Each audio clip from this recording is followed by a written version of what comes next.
welcome to Influencer, our series of conversations with the world's thought leaders, the people creating the trends that we are all talking about. Since 2007, her original web series, The Guild, has grown into an online phenomenon and game changer for many independent content creators. She's also starred in fan favorites like Dr. Horrible's Sing-Along blog and popular TV shows like Sci-Fi's Eureka.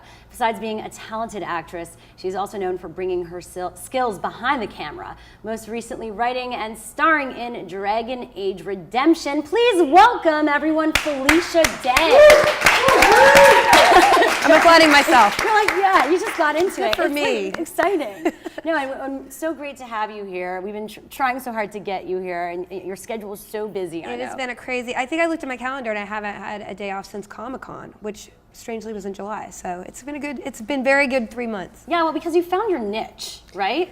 Yeah, that's the cool thing is that some people, you know, the rationale is to please everybody, but like when I kind of abandoned that and just decided to be who I was, no matter what, that's just sort of where everything took off, which I never deliberately did that. I just was like, well, I'm going to be myself no matter what. So yeah, and now let's talk about your latest Dragon Age Redemption, how that all came to be, because it's a really interesting project, how it has different elements to it and using different mediums, you could say. Yeah, no, definitely that was the appeal for me. Yeah. You know, doing the Guild full time is it's a lot. It's like doing a TV show, I mean, year round. So we're not just doing the videos, we're like, you know, communicating with our community all the time. So like when EA approached me to work on something, I was like excited because of course, you know, games are what I love. Yeah. And then I discovered that they would let me do something with Dragon Age, which is my favorite role-playing game. So it kind of morphed into this sort of, I would do a web series that I would create a character for myself, and then they would take that character and make a DLC packet. So the cool thing is that you can watch the web series. We're on our 3rd episode today, but you can also download the Mark of the Assassin, which is a DLC pack, and play fully with my character, which was mo-capped, facial capped, and all the vocal recording. That is so rare for a company to understand the connection between those two worlds and the importance of having you play a character plus do the web series. Yeah, it's sort of, I mean, people bandy this word about transmedia a lot. It became a catchphrase, but like, I really believe that this is probably a really cool example of that, because you are taking, you know, you're filling out a world in a way where you can experience a character in multi, you know, facets. Yeah. So yeah, it's been a really cool journey, and working with BioWare was a dream come true because they're just an amazing, you know, video game company. Yeah. How do you manage the role of writer, producer? It's a actress, lot. Everything. I mean, it is a lot. It's you just have to learn when to. I mean, you know, when I'm not on screen, I'm always the producer, and in the script, I kind of isolate myself to write, because I think in order to create something from scratch, you have to sort of insulate yourself from other people's opinions to get the germ of what you really love on the page. So that's kind of the hardest, cutting everything off in order to be able to create that first thing, like who is this character, who is my character, what is the story going to be, will that fit in their world, and that creative process is probably the hardest for me to cut off from, because I'm always online. Then do you ever cut off? No, I mean, I'm trying more and more. I'm doing my 2 email a day rule, so I check in the morning and so afternoon. I feel very honored to be part of that 2 email a day when you responded, I will be there tomorrow. I am there. Yeah, I don't know if it's not 100% consistent yet, but I feel like that's the one thing, like, does it need to be answered immediately? No, you can wait until 5 p.m. So I'm trying that out. And now the Guild, the big, the mothership. The mothership. Well, this is just the show that I feel like, I mean, it launched you into this whole world that has had so many adventures for you. Now, is it continuing? You're in season 5. We just finished season 5 last week, or the week before, the 11th. And we don't know if we're going to get picked up. We've had a wonderful partnership with Xbox and Sprint for 4 seasons now. So we'll see, you know, what happens. The cool thing is about the show, it just keeps growing strangely. I mean, you know, because I think we started from such a small place that people are aware of the show. Like every day I get like a dozen tweets, hey, I just discovered the Guild, but we've been on for like 4 years. So it's a really interesting process. I definitely have another story in me for another season, so cross fingers. And you know, we have the comic books, and we have, you know, the Halloween costume. You could dress as me. I know. Do we have that image? I don't know if we can show oh, we don't. Just go online. Yeah, you Codex. can look at, Codex It's costume. amazing. It's very bizarre to me. I discovered it last night, and I was like, oh my God, this is hilarious. It looks really nice. Last week we did a BlizzCon convention, and a couple of people were wearing it. I was like, oh, you look pretty.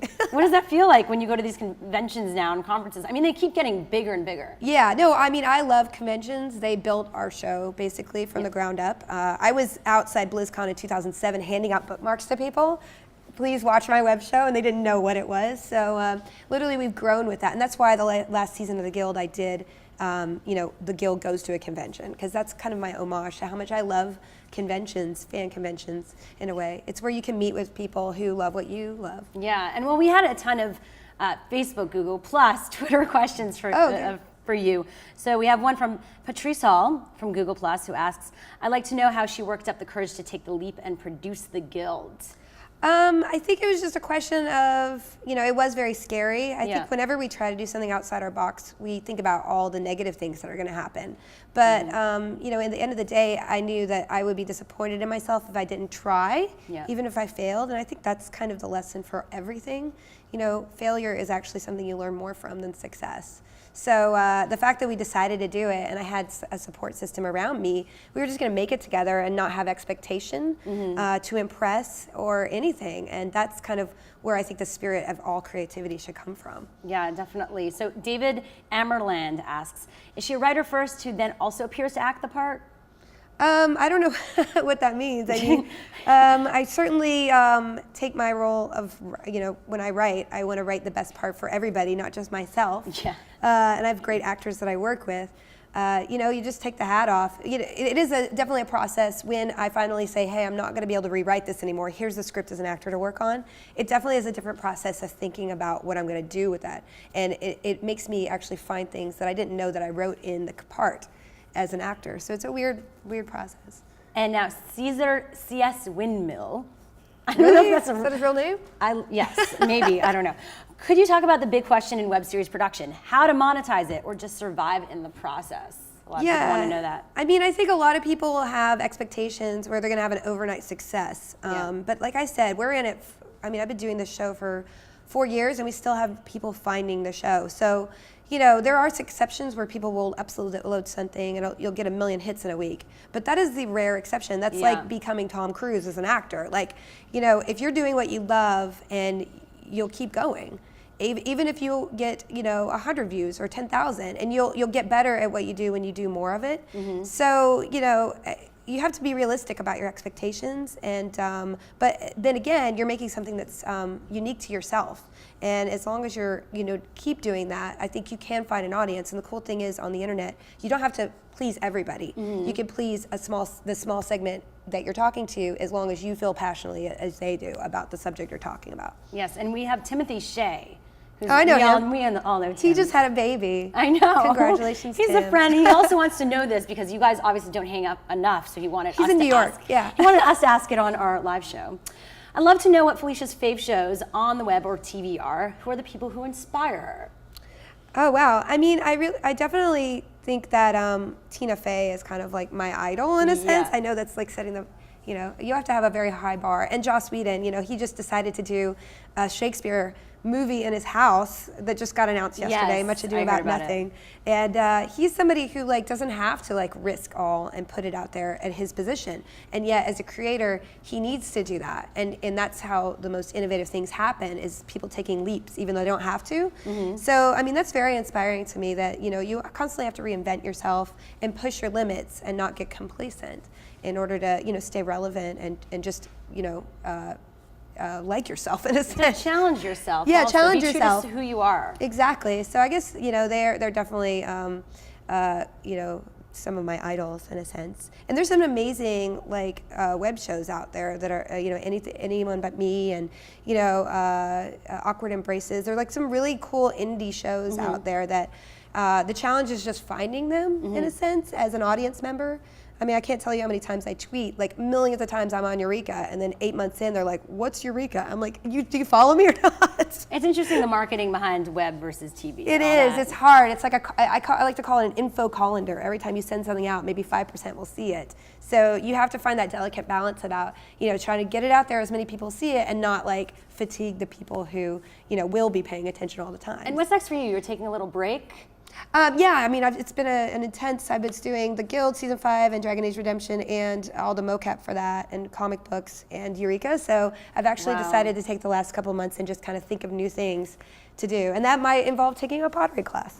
Oh. I don't know. It's something different. Yes. You're inspired. Well, does that inspire you? I think that your brain, I mean, everything you do affects what your brain is. Yeah. And in order to, grow as a person, you have to do things that you don't do all the time. Definitely. So I don't know. That's just my theory. That's very I'm not a cool. scientist. Well, it is so fabulous having you here finally. Thank you. I'm and really happy to be seeing here. Your set is beautiful. So. Oh, thank you. Well, we love the web and the community, so it's about keeping it going, and you've been a leader in that. So Thanks. We appreciate it. Thank you so much. And of course, all of you keep up with Felicia Day. If you already don't, go to her Twitter at Felicia Day, FeliciaDay.com, and make sure to check out her new series, Dragon Age Redemption, on the Machinima channel on YouTube. Let's all give a round of applause.